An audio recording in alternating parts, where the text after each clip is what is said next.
नमस्कार, मैं हूं नवीन झा, डेली न्यूज अपडेट से। दोस्तों, लोकसभा में वक्फ संशोधन बिल इंट्रोड्यूस हो चुका है। उस पर बहुत सारे वक्ता जो हैं अपने अपने अलग अलग पार्टियों के, उसको समर्थन में कोई विरोध में बोल रहे हैं उसके ऊपर। तो उसके बारे में मैं दो वक्ताओं के बारे में जो इम्पोर्टेंट है मैं बताने वाला हूं। तो अभी तक अब आपने अगर चैनल को सब्सक्राइब नहीं किया है तो कर लीजिए, और वीडियो को लाइक और शेयर करना ना भूलना दोस्तों। देखिए, दो जो वक्ता बोल रहे हैं उसमें वो बहुत ज़्यादा इम्पोर्टेंट था। सबसे पहले तो जो इंडी गठबंधन है, जो विपक्षी है, उसकी सबकी नज़र बनी हुई थी जेडीयू और जो टीडीपी है चंद्रबाबू नायडू की, उसके ऊपर कि ये लोग इस बिल के बारे में क्या बोलते हैं, क्योंकि ये दोनों जो पार्टियां हैं उसको अच्छे खासे मुस्लिम वोट मिलते हैं। तो मुस्लिम से जोड़ के इसको देख रहे हैं और मुस्लिम के विरोध में हैं, ये इंडी गठबंधन वाले बताने के मतलब बता रहे हैं, बयान दे के पार्लियामेंट में भी बोल रहे हैं उसी तरह से। तो सबकी निगाहें आज ललन सिंह के ऊपर बनी हुई थी, जो मंत्री हैं जेडीयू कोटे से। लेकिन जब ललन सिंह खड़े हुए बोलने के लिए, तो जैसे बिहार के लैंग्वेज में बोलते हैं ना, गर्दा उड़ा देना, तो ललन सिंह ने तो इंडी गठबंधन का गर्दा ही उड़ा दिया समर्थन करके। देखिए ललन सिंह क्या बोल रहे हैं, पहले फिर बात करता हूँ। कई माननीय सदस्यों की बात सुनने से ऐसा लग रहा है जैसे यह जो संशोधन लाया गया वक्फ बोर्ड के कानून में, यह मुसलमान विरोधी है। कहां से ये मुसलमान विरोधी है? कौन सा इसका कानून मुसलमान विरोधी बताता है? यहाँ उदाहरण दिया जा रहा है कि अयोध्या की मंदिर, गुरुवायु, अरे मंदिर और संस्था में अगर अंतर आपको नहीं समझ में आ रहा है तो आप कौन सा तर्क खोज रहे हैं? अरे ये मंदिर नहीं है। आपके मस्जिद को छेड़छाड़ करने का प्रयास नहीं किया जा रहा है। यह एक कानून से बना हुआ संस्था है। उस संस्था को पारदर्शी बनाने के लिए कानून बनाया जा रहा है। पारदर्शिता होना चाहिए।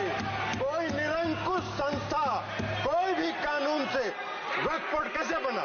वक्फ बोर्ड किसी कानून से बना है, और कानून से बना हुआ कोई भी संस्था अगर निरंकुश होगा तो उसमें पारदर्शिता लाने के लिए सरकार को हक है, अधिकार है कानून बनाने का। देखा आपने किस तरह से ललन सिंह ने जो इंडी गठबंधन है उसके मंसूबों पर पानी फेर दिया दोस्तों। इंडी गठबंधन वाले इस मुगालते में थे कि जेडीयू इसका समर्थन नहीं कर सकती है, और इस तरह से जो एनडीए गठबंधन है उसमें दरार पैदा हो जाएगी। लेकिन ललन सिंह ने सभी इंडी गठबंधन वालों को चुप करा दिया दोस्तों।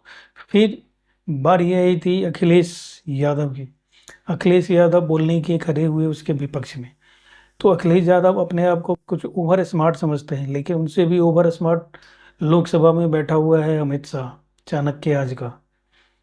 तो फिर से धो के रख दिया अखिलेश यादव को। अखिलेश यादव को बिल पे बोलना था, लेकिन बिल पे क्या बोलेंगे, वो अध्यक्ष पे ही कमेंट करने लग गए कि जी जैसे वक्फ बोर्ड है उसकी शक्ति कम की जा रही है, इसी तरह से आपके जो शक्तियां हैं एज ए स्पीकर उसमें भी कटौती होने वाली है, ऐसा हमने सुना है लॉबी। तुरंत अमित शाह खड़े हो गए और ऐसी झाड़ लगाई कि बोलते नहीं बन रहा था। सुनिए दोनों के बीच जो बहस हुई है उसका एक झलक। फिर बात करते हैं। सच्चाई ये है अध्यक्ष महोदय, सच्चाई ये है कि भाजपा अपने हताश, निराश, आप तो उस कानून चंद कट्टर समर्थकों के तुष्टीकरण के लिए ये बिल लाने का काम कर रही है। अखिलेश जी, अध्यक्ष महोदय, आज तो हमारे आपके अधिकार कट रहे हैं। मैं याद कीजिए अध्यक्ष महोदय, मैंने आपसे कहा था कि आप लोकतंत्र के न्यायाधीश हैं, और मैंने अध्यक्ष महोदय सुना है इस लॉबी में कि कुछ अधिकार आपके भी छीने जा रहे हैं। उसके लिए हम लोगों को लड़ना पड़ेगा आपके लिए।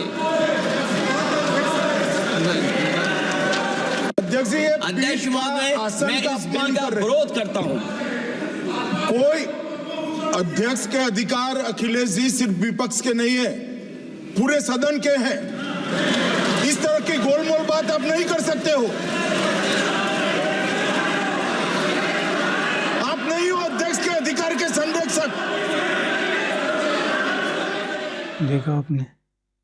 तो इसीलिए कहते हैं, अरे जितनी अकल हो उतना ही बोलो ना।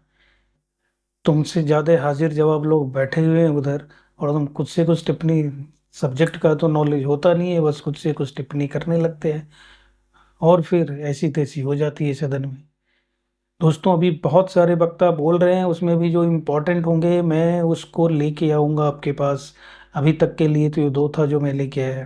तो दोस्तों अभी तक आपने अगर चैनल को सब्सक्राइब नहीं किया है तो कर लीजिए, और वीडियो को लाइक और शेयर करना ना भूलना दोस्तों। धन्यवाद।